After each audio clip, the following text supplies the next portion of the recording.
So I suppose you'd like to hear from the beginning, how we all got going here. Back in 1950, this all what used to be a bushland, and a lot of the migrants wanted to get out of Brighton camp desperately because things weren't too good there. So they all bought blocks of land here in it was called Springfield then, £150 each. There was no road, no water, no power. And all we done was cleared enough of the tea tree type of bush here to put up a shack. And all the material that we had, the timber, the boards, and that was all dragged up from where the main road is now. Used to drag the timber up from there and the boards on our backs up to here. And then there was two families of us moved up here once we got the shack up. There was no doors, no windows at the time. Sort of everybody helped one another here. Everyone, wherever they, our community, our Lithuanian community got the, you see that they're all pitching and they all done so many days. You record of how many days you helped somewhere. Then when they was ready to build, you go and help them out. Do so many days for them or whatever.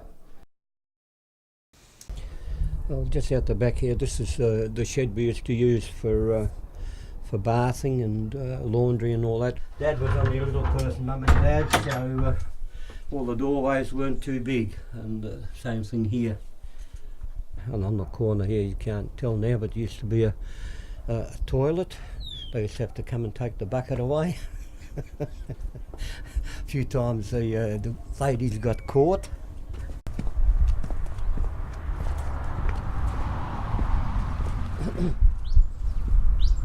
This wasn't overgrown like it is now. There used to be an entrance to it, and yeah, it was sort of, instead of having the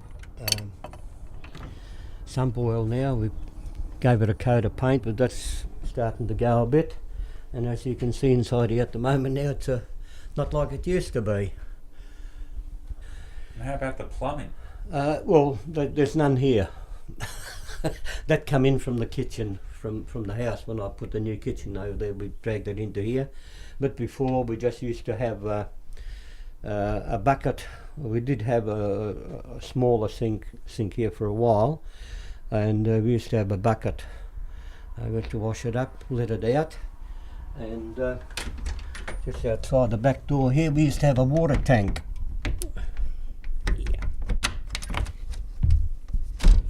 All from the weather, and the water tank used to be just here, big galvanised iron water tank. The water brigade used to be every evening. We used to carry it up by buckets from roughly about the First Avenue. Now there was Vainorus was there before us, before we come up there, and there used to be a tap there. So we used to carry it by buckets, and I still got the big aluminium drum down below where we used to fill that up, and we used to use that for cooking and so forth. Used to be our bathroom and laundry, and just outside the door here in this area, we used to have a 44-gallon drum, and with the top cut out, and it had the copper. Still got the copper up there. And here used to be a ritual once a week. Used to stoke up the copper, and I did have the big iron bath. There was a big bath here. Used to fill that up, and we all used to have a bath in it once a week. That was it. Pommy ritual. Bath once a week, because you just couldn't do it any other time.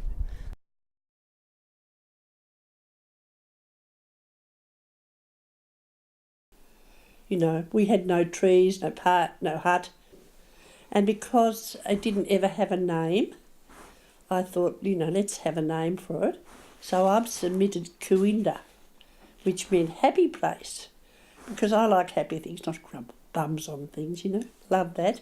So we got it named Cooinda, and I got them to put in brackets, happy place, to let people know that if they were coming there, it was to have happy times. And then we asked about a hut, and they were going to put just a single one. But we thought, no, it would be better to have a double hut where more people could come. And then the council gave $1,000 to the Youth Task Force to do a mural up in the ceiling of it. So it's very special to us all around here. And that's mainly come out of the precinct, West Moona precinct, that we've been involved with ever since it began. And do you have barbecues there? Yes, we always have one in April and in November for Armistice Day. And we could have 60 come, or we could have 30, but we just bring things and have it. Yes, but I'm sure some people, all kinds of things go on in that park. Yes, all kinds of things. Yes. We've had some interesting times there, Bernard, when... I have. Yes. We better not put this on tape. It's right, a bit of a love nest sometimes. And we've had some girls try and burn it, put things on it and tried to burn the grass. We've had a lot of damage done to the hut, but we've always changed it around for love. And at one precinct meeting, they decided to move that slide up to Telosa Park because of the graffiti on it. And I wasn't very popular for saying, well, I've never seen a child break their arm on graffiti yet, and we want it back, thank you very much. And it cost the council $6,000 to put it back. But it had to come back because the people here raised $10,000 to put it there. So it's back. Now it's got some more graffiti on it, with love. Never had sewerage though. No. The old pan job she was. Who I had mine right down the back, and Marge was there when she was having the first child and blew over. Yeah. When we moved in, the roads were silt, but there were no paths, just gravel. I know when my children started school, but my daughter, she started St. Teresa's school, and they were making path, and now I remember the dust. It was just a cloud of dust. And how many times she came back home, halfway back to, instead of going to school down the hill through Amy Street, she came back because she was afraid of that cloud of dust. Some people say Springfield is called Little Poland. Yeah. Polville. Polville. That's it, Polville. Didn't understand the significance of the words. By Polville, for instance, they wouldn't know what that meant. But we sort of, because we went to school, and the longer we went to school, the more we understood. We started understanding the meaning of things. Once I came home with my black eye, with both my, I was assaulted by four boys who went to a swimming carnival, and I was like this. But I got those blokes back one by one. So, but I never complained. Yeah, you just bought it. You just went and did it. You didn't go crying home to mum. I didn't go crying home to mum. I've never gone crying home to her. My mother would only come here on a Tuesday. That was the day they'd come and collect the can. She didn't like coming out here any other day, And I mean, if you had a party or a lot of visitors, you had to dig it in the garden because they only came once a week. Can was the can that we had the little outhouse down the back in the garden, and they had a little trapdoor at the back, and they used to push the can in under the seat. That was the can. Once a week they would come and collect the can, you see, and of course that was in winter time, was muddy and smelly and noisy as well. It was not really hygienic, you see, to dispose of sewage in that way. And the Glenorchy Council built a beautiful council chambers there. Before, they just had a single-story Glenorchy Community Center there. And also they spent money on sports over. I'm a sporting person, but you know, sewage is...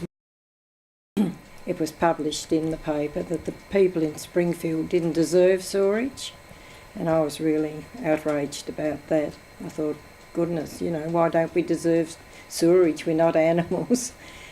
You know, people were upset just like I was, you know. Some of the people had lived here since the 50s. I mean, we came 60. They'd already put up with it, you know, like 10 years before we came. They had to, you know, put up with the conditions here. And to have that written in the paper, I just thought it was disgraceful, really. So I thought, golly, you know, that's not fair. We've been here all those years, paying our rates and getting nothing, virtually nothing for it. So I was so enraged that I went around door knocking and asking people if they'd come down to the council and demonstrate that we do deserve sewerage like everybody else. We're no different. So I went around door knocking and had quite a good response to the council and demonstrate that we do deserve sewerage like everybody else. We're no different. So I went around door knocking and had quite a good response, and we arrived down there with all our placards. A lady here in Springfield made quite a few nice placards.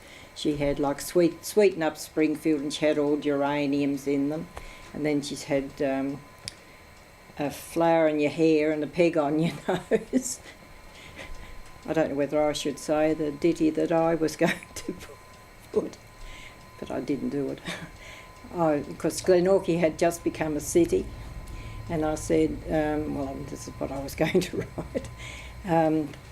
They call us a city, which I think's a pity, because we have to live here amongst all the... But I wasn't brave enough to do that. So I think we had the sign "Sweeten Up Springfield," and we marched down to the Glenorchy Council, and they didn't know we were coming. It was all a surprise to them. Tapped on their windows and held our banners up high, and then was a deputation, wasn't there, to go? Was it the Lord Mayor you went to see? Did you go and see him? No, Alderman Dean, I think Yeah, it was. we went and saw him and told him about our grievances. And not long after that, you know, we had the sewerage on. One of the signs was ban the can. Oh yes, she had on a In blouse. those times there was Ban the bomb. Ban the bomb was popular, and one lady come up with the thing, you know, ban the She can. had it on a blouse. On the Who is this highly? We did not really, Find out. well, we didn't bother to find out, but we have no idea.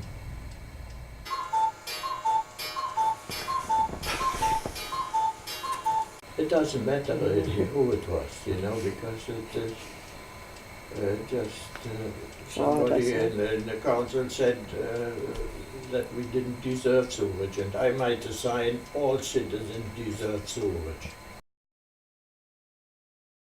Many good memories in the Soul Shack. There used to be parties galore, and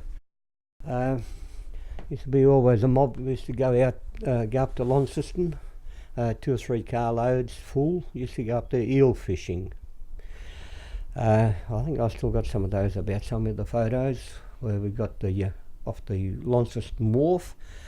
We used to catch about 2 or 3 sugar bag fulls of eels.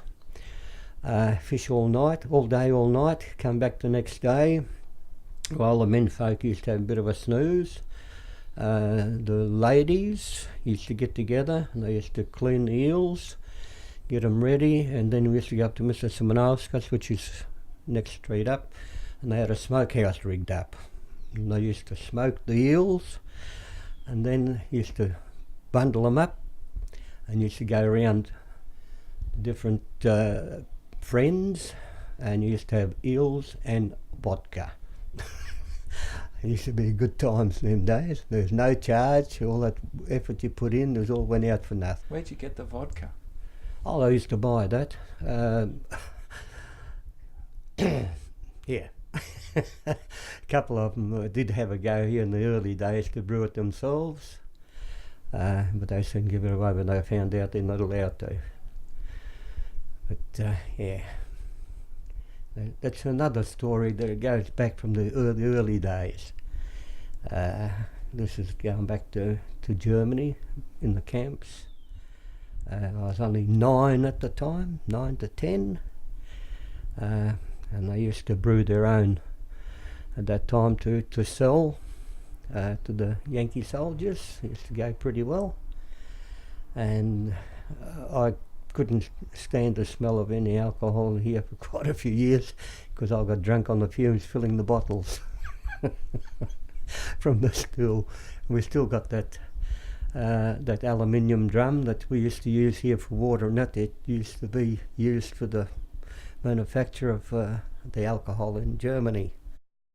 Water storage, you used to fill it up with water. That was our bucket brigade every evening, to fill it up and use it for that. Yeah, it's quite a good tub. So yeah, it's still have a bit of a chuckle about that at times. And as I said, I couldn't stand the smell of grog. I couldn't. Had a job to walk past the muster pot in Myrna. The smell, I used to have to hold my breath and run past it. Just couldn't take it. People from out here, they'd come along, this road wasn't done then, it was like that sort of business.